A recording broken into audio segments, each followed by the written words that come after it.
Ni más ni menos, Arturo Méndez Zarzuela comenta hoy miércoles que, como de costumbre, compartimos con ustedes en el día, luego del paso por la República Dominicana del huracán Fiona, dejó un lastre negativo en las provincias del este y el nordeste del país, donde golpeó inmisericordiamente las costas.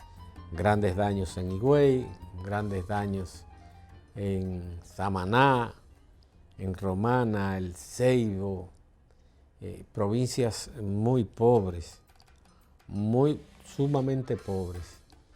Estas provincias del este, que el este se debe reputar en todas partes del mundo como una zona pródiga, siempre, prácticamente en todos los países del mundo, el sur, en el sur se conjugan toda la pobreza en todos los países del mundo. En Estados Unidos, de los 40 millones de pobres, por lo menos 35 están en todo el sur de los Estados Unidos.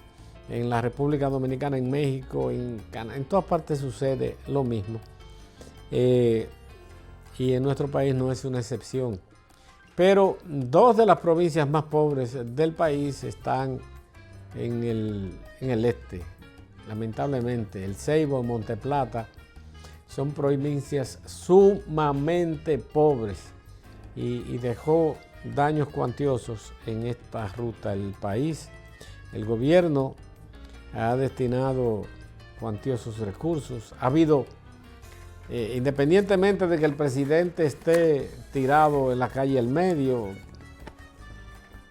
se deja ver, esto es importante, pero se había dicho que estaba preparado, la primera dama, que parlanchina, como diría Montserrat, parlanchina como ella sola, que el gobierno no va a dejar solo siempre en países como los nuestros, y no es en este gobierno, en todo lo que hemos tenido. La vulnerabilidad se vive día a día, pero resplandece y sale a flote cuando hay catástrofes como esta.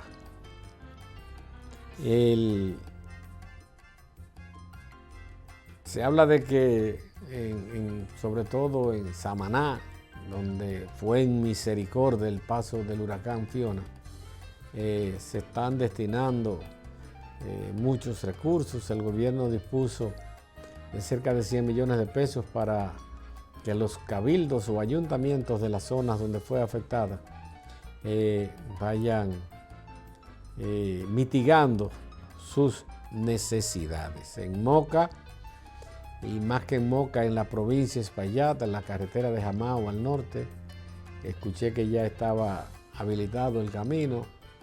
En el Cibao se sintieron más fuertes lluvias, muchas inundaciones, porque no se prevé muchas cosas y la falta de planificación es lo que nos hace ver como un país inmisericordiamente pobre. Bastan ver unas imágenes de un hombre que me partió el alma ver en un techo tratando con bloc de sostener sin viejo y con un martillo en mano para que no se le vayan las hojas en pleno huracán. Usted dice, pero bueno, este señor se está volviendo loco. Es un padre de familia, un padre protector que debido a las inclemencias de un sistema que corroe lo más profundo, nuestra base social, y que demuestra esa pobreza inmisericordia que padecemos. Trata de evitar quizás que se le moje el colchón a sus hijos para que puedan dormir. Mucha gente hubo de abandonar sus hogares porque se le metió el agua. Y nadie puede dormir en una cama mojada o cayéndole en las lluvias. La pobreza es y será mientras tengamos gobiernos como los pasados y como este, que solamente piensan en la fortuna de sus ricos. Este es un gobierno de ricos. Yo oigo gente hablando por ahí de que el presidente, todos los pasos que da el presidente es para favorecer a los ricos. Dejémonos de pendejadas. Y de que el presidente está tirado al medio, ¿haciendo qué? Diciéndole a la gente que no lo vamos a dejar solo. Sí, no lo vamos a dejar solo. Mientras tanto, a ellos se lo está llevando el diablo. Así hubo una imagen en una provincia de esas pobres en Monteplata, donde la gobernadora va a llevar ayuda, se le enchivó un atajó, una jipeta del tamaño de este edificio donde yo estoy ahora. Y se le enchivó en la cosa y la gente se estaba burlando de ella para que vean dónde y cómo es que vivimos. Es penoso y lamentable y tenemos que recrudecer en cada momento estas situaciones, porque además de eso, hay dos nuevos fenómenos que se mueven en el Atlántico y amenazan con golpear a la República Dominicana. Estos disturbios, sobre todo Gastón, que se dice que ya no presenta peligro para la República Dominicana, pero hay otro que viene ahí pisándole los talones, que pudiera convertirse en tormenta tropical, luego en huracán, y pudiera afectarnos. Esta es una época muy pródiga en estos tipos de fenómenos atmosféricos. Usted oye ahora mismo unos y otros hablando de la posibilidad de que vamos a resolver, y los que estuvieron, que no hicieron nada nunca por mitigar la pobreza, esos gobiernos de Balaguer, del PRD, luego los del PLD, que se mantuvo 20 años. Es vergonzoso sobre todo el PLD, porque el PLD surgió como respuesta o como una negación de lo que fue el PRD en sus orígenes. En sus orígenes el PRD fue un partido de una fundamentación, de una base social que reclamaba y luchaba por los mejores intereses de libertad, de decoro y para romper con el oprobio que marginó a la República Dominicana en las dictaduras de Trujillo y en los 12 años de los gobiernos de Balaguer. Sin embargo, cuando gobernó, todos sabemos lo que pasó. Y el PLD surge como la negación de eso. Y ahí, válgame Dios, en qué se convirtió el PLD.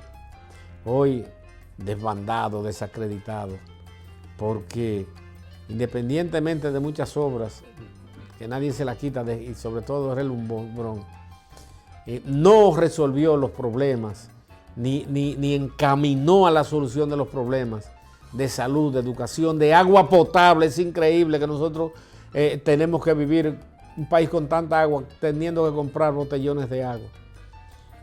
Se habla de que cerca de 1 millón y pico de personas se quedaron sin agua con estos problemas.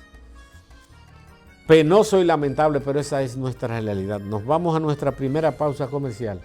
Es breve. Cuando retornemos, vamos a tocar temas interesantes. El nuevo año escolar, qué retos y qué nos trae, qué esperanza podemos tener de él. En breve, no le cambie.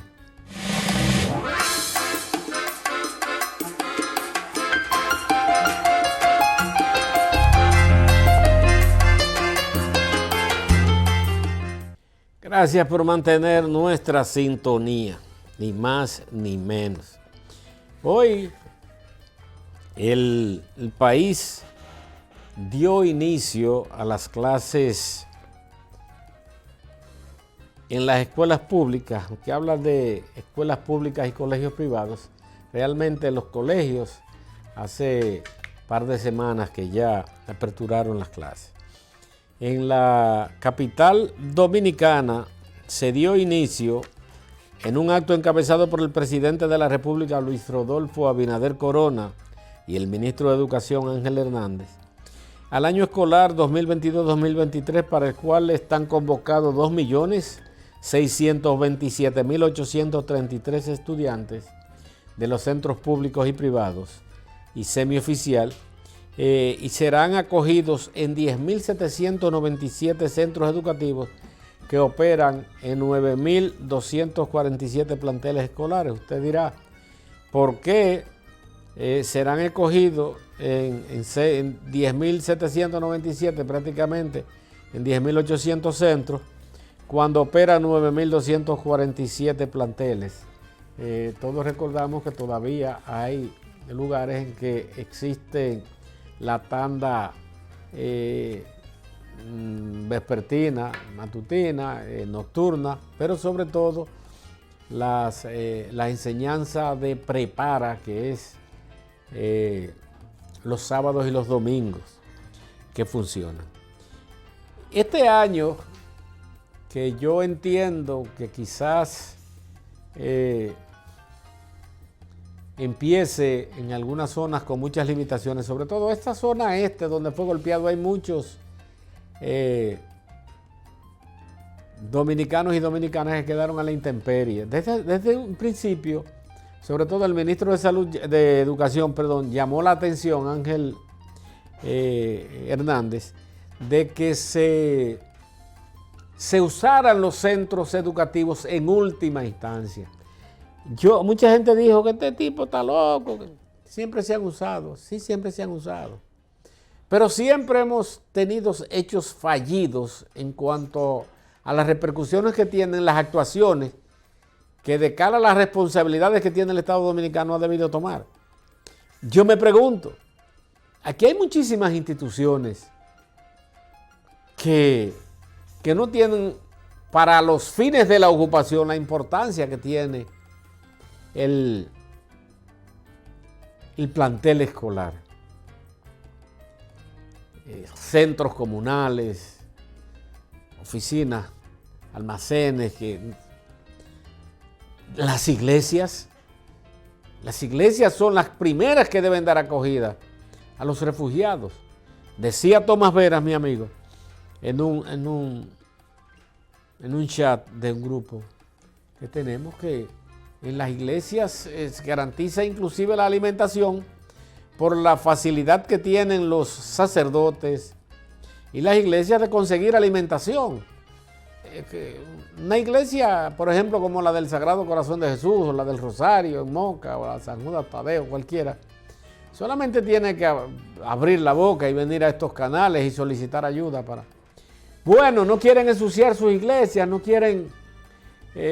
muchas iglesias adventistas, metodistas, pentecostales, que existen también. Pero bueno, se dio inicio con muchas deficiencias, con muchas carencias. Este año que se venía carenciado con muchos cuestionamientos de que no había mochila, que no habían cuadernos. Por ejemplo, el senador aquí lo he visto repartiendo miles de mochilas. De esas mochilas tienen, imagino que algunos cuadernos y lápices, pero los zapatos, los uniformes que el Estado estaba compelido a entregar, porque los otros gobiernos, esos ladronazos que dice el gobierno de hoy que eran, entregaban siempre los uniformes y entregaban siempre las mochilas. Inclusive las computadoras que debían entregar, las tabletas, siempre las entregaban. Entonces,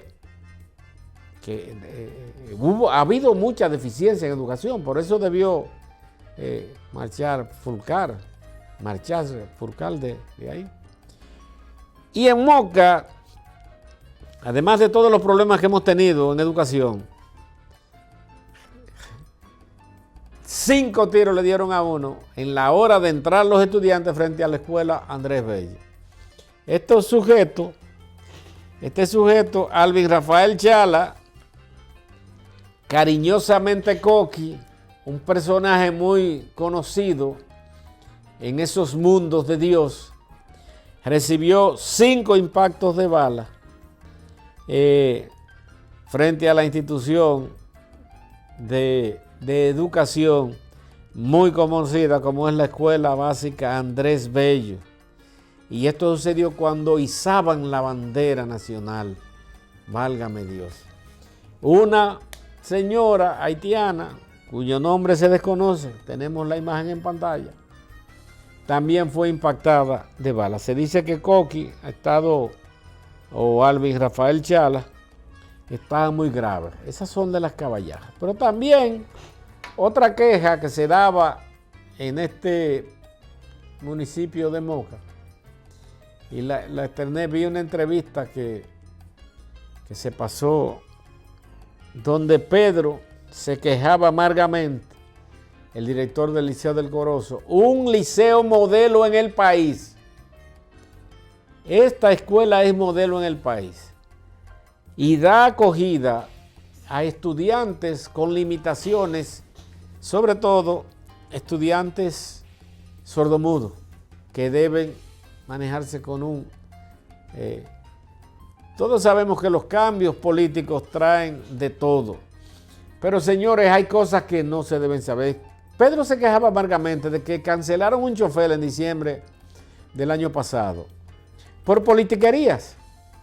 Porque recordemos que el director del Distrito Escolar 0606, el que canceló tenía 16 o 20 familiares metidos ahí, que debió ser cancelado también o debió renunciar si se hubiera respetado. Ese fue el que canceló a ese chofer, que Pedro lo ha mantenido, dice Pedro, con recursos propios, los recursos que recibe para otras actividades. Tiene que darle algo y lo deja manejando porque el chofer maneja el lenguaje de señas y se entienden. Y dice que los que tienen limitaciones para hablar y escuchar son locos con este hombre. Este hombre le brinda, además del transporte, parece que le ofrece garantías de seguridad, pero sobre todo se entienden con él. De las barbaridades que se cometen en estas situaciones. Vamos a esperar que este año tenga mejores resultados que los pasados, porque la educación, lamentablemente, es una de las barbaridades más grandes con las que contamos en la República Dominicana. No es por este gobierno. Este gobierno que ofreció Villas y Castilla ha empeorado todo esto con muchísimas acciones que todos conocemos, desde el INAVIE. No construyó un aula, lamentablemente no terminado eso. Reconocer las limitaciones por el tiempo de pandemia, pero este tiempo donde no se hicieron muchísimas cosas debió ahora aprovecharse para sí hacer otras, sobre todo terminar estos liceos y escuelas que estaban a medio talla. Y que si hay problemas de someter a la justicia, que haya que someterlo, que se sometan. Que se sometan. El que metió la mano, que metió la pata, que pague con su cocote. El que no puede pagar es el que no ha hecho nada. Pero bueno, miren, en otro orden de ideas, el presidente declaró en estado de emergencia varias provincias, creo que 11 provincias, prácticamente toda la región sur, este y nordeste. Y con ello declaró emergencia 21 instituciones para que esto hicieran procesos de compras y contrataciones de emergencia. La ley establece que para hacer procesos de compra por excepción, que son varios, los procesos de compra de excepción son por emergencia, por urgencia, de proveedor único, por casos cuando usted va a comprar asuntos muy científicos y sofisticados.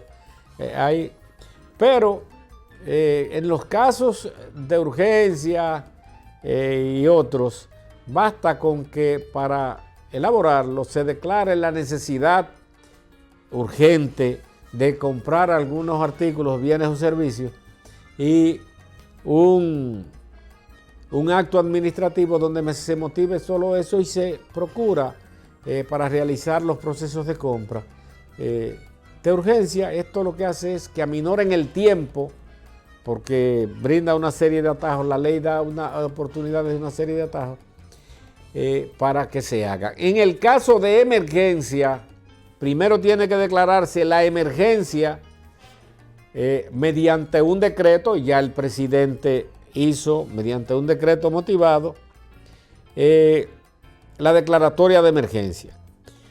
El reglamento de aplicación de la ley 34006, el reglamento es número 543-12, de la ley de compras y contrataciones y servicios, obras y concesiones, establece en el artículo 3 que serán considerados casos de excepción y no una violación a la ley, situaciones que se detallan a continuación, siempre y cuando se realicen de conformidad con los procedimientos que se establecen en el presente reglamento de aplicación. Y el artículo 4 dice que en los casos de seguridad nacional y de emergencia nacional debe primar un decreto declarando la emergencia. El presidente hizo eso y es bueno que sepamos que esto está correcto de cara a la urgencia o a la emergencia, a la urgencia que hay de comprar artículos en muchas instituciones en estos casos. Ahora, me llama mucho la atención de que se habla que el presidente ha pegado a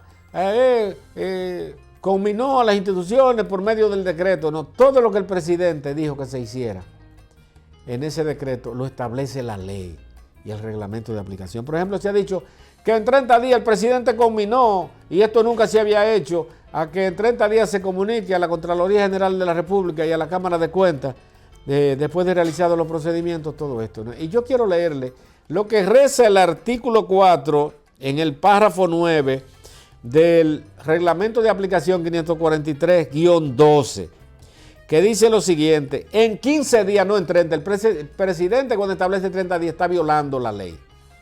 La está violando, no está estableciendo ningún parámetro ni ninguna jurisprudencia, no. Está violando la ley. 15 días calendario después de satisfecha la necesidad provocada por la situación de emergencia o de urgencia, la entidad contratante deberá rendir un informe detallado a la Contraloría General de la República y a la Cámara de Cuentas para los fines correspondientes y deberá difundirlo a través del portal administrativo por el órgano rector y en el portal de la institución. 15 días después, la ley establece esto. Esto está establecido desde el 2012, cuando se hizo el reglamento de aplicación de la ley 34006. Y yo veo y en los programas y todo el mundo diciendo que el presidente, que el parámetro. No, eso lo establece la ley. Y eso se manejó porque quien habla tuvo que hacer ese procedimiento como jurídico del Servicio Nacional de Salud después de unas compras en principio de la pandemia. Y a mí me ha extrañado cómo se vanaglorian de que el presidente hizo eso. El presidente que tome nota, porque mucha gente aprovecha esto y se vio en el gobierno pasado, cuando por ejemplo en el INAIPI se hicieron compras de emergencia sin estar entre las instituciones que el presidente incluyó en el decreto, el presidente en esa época, Danilo Medina, para procedimientos de compras de emergencia. Esa situación tiene que tener mucho cuidado el presidente, a pesar de que quien va a pagar con su costilla es el que cometa la indelicadeza. Vamos a nuestra segunda y última pausa. Cuando retornemos en breve continuamos con muchísimo más, sobre todo con el caso de la Cámara de Cuentas. No le cambie.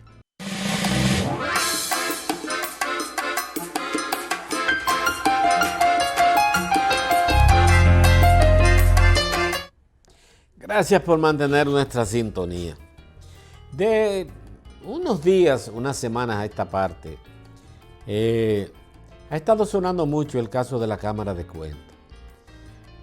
La Cámara de Cuentas, llamada en el gobierno pasado, en la época, la Cámara de Cuentos, porque real y efectivamente hubo una Cámara de Cuentas que no tenía madre ni padre.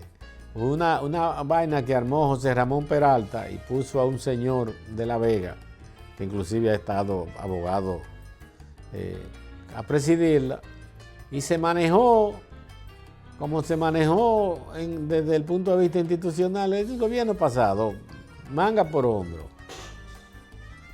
Pero la Cámara de Cuentas es un órgano constitucional de control externo de los recursos públicos, o sea, todo lo que está en el presupuesto nacional, brega porque el patrimonio del Estado sea respetado en los procesos administrativos, tiene personalidad jurídica, administrativa, instrumental, técnico y administrativamente tiene autonomía.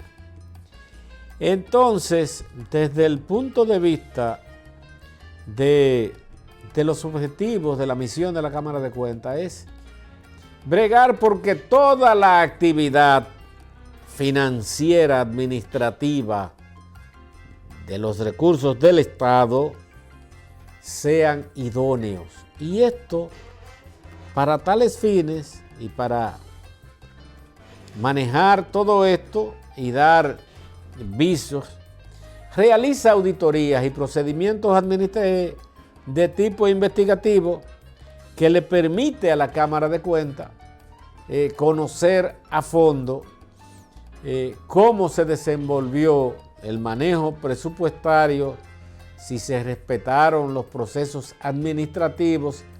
A veces hay violaciones administrativas y no así económicas.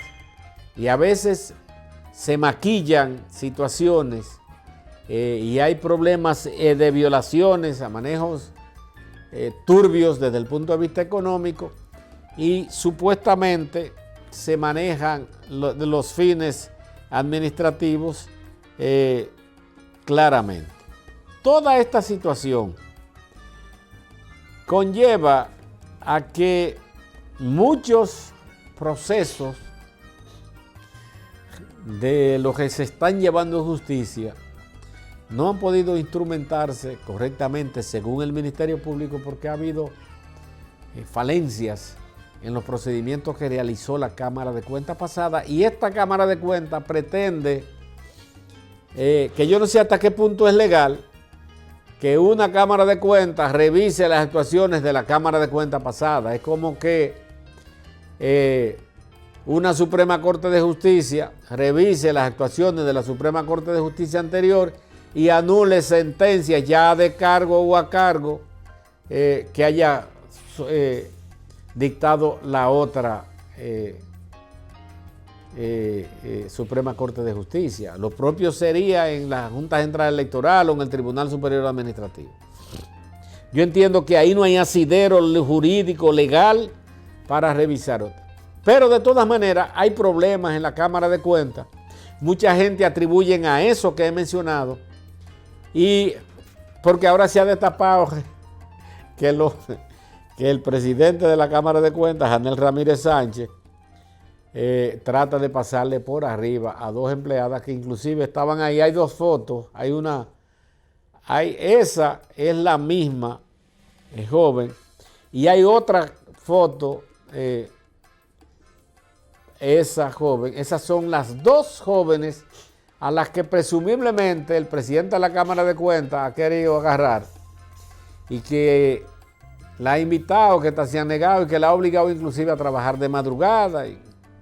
Y hay otros manejos que no se corresponden desde el punto de vista ético-moral que debe dar y la exhibición de comportamiento que debe dar un hombre que maneja una institución o que preside una institución como esta. Aunque la preside es un organismo colegiado, pero él es el presidente. Ojalá que no se sigan dando tantas cuerdas de lado y lado y que de una vez y por todas el Congreso Nacional tome las decisiones que deben tomarse. Si es verdad, ya está sometido a la justicia por violación a muchísimos artículos, dentro de ellos acoso sexual y laboral, que yo entiendo que desde que empezó a hablar de eso, él fue que debió someter a estas dos jóvenes para que demuestren si es verdad. Porque el que se calla, él no ha dicho nada, y el que calla otorga, dice en nuestro país. Nos vamos. Y ojalá que esto pueda resolverse. Bueno, nosotros vamos a dar paso a la transmisión, a la antesala de la transmisión del baloncesto superior con refuerzo de la provincia de Espaillat, Asobay. Y mañana estaremos aquí como de costumbre a las 7 de la noche, Chesnel de Jesús Calcaño dentro de la justicia. Buenas noches. Gracias.